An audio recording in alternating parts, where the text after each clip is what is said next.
સિંગ પાક બનાવવા માટે મેં અહીંયા સિંગદાણા શેકીને લઈ લીધા છે, એના ફોતરા ઉતારી લીધા છે. હવે આપણે એને ક્રશ કરવાના છે, તો મિક્સર જારમાં લઈ લઈએ. હવે આપણે એને પલ્સ મોડમાં એટલે કે શરૂ બંધ કરતા જઈ અને અધકચરા ક્રશ કરી લીધા છે. હવે એક કડાઈમાં 1 ચમચી ઘી લઈ એમાં ગોળ ઉમેરી અને આપણે એને પાક લેવાનો છે. જો તમારે ઘી ના ઉમેરવું હોય તો સ્કીપ પણ કરી શકો છો. આપણે ચૂરમાના લાડુ માટે જેવો પાક લઈએ એવો જ પાક લેવાનો છે. એમાં ઘી વધુ પ્રમાણમાં હોય, આમાં ઘી સાવ ના હોય તો પણ ચાલશે. જો તમારે એલચી અથવા તો જાયફળ ઉમેરવું હોય તો આ સમયે તમે ઉમેરી શકો છો. મેં સિંગદાણા જોડે જ એલચી ક્રશ કરી લીધી હતી, એમ કહેતા ભૂલી ગઈ. ગોળનો પાક સરસ રીતે આવી ગયો હતો, તો હવે એમાં સિંગદાણાનો ભૂકો ઉમેરી દીધો છે અને હવે ગેસની ફ્લેમ બંધ કરી દેવાની છે અને સરખી રીતે આપણે એને હવે મિક્સ કરી લેવાનું છે.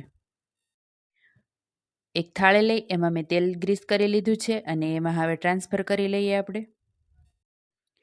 ટ્રાન્સફર થઈ ગયા પછી આપણે તવીથાની મદદથી એને થાળીમાં સરખી રીતે પાથરી દેવાનું છે. તો છે ને, સિંગ પાક બનાવવો સાવ સહેલો, તમે પણ જરૂરથી ટ્રાય કરજો. 2-3 કલાક માટે રેસ્ટ આપી અને પછી મેં આ રીતે એને પીસમાં કટ કરી લીધો છે.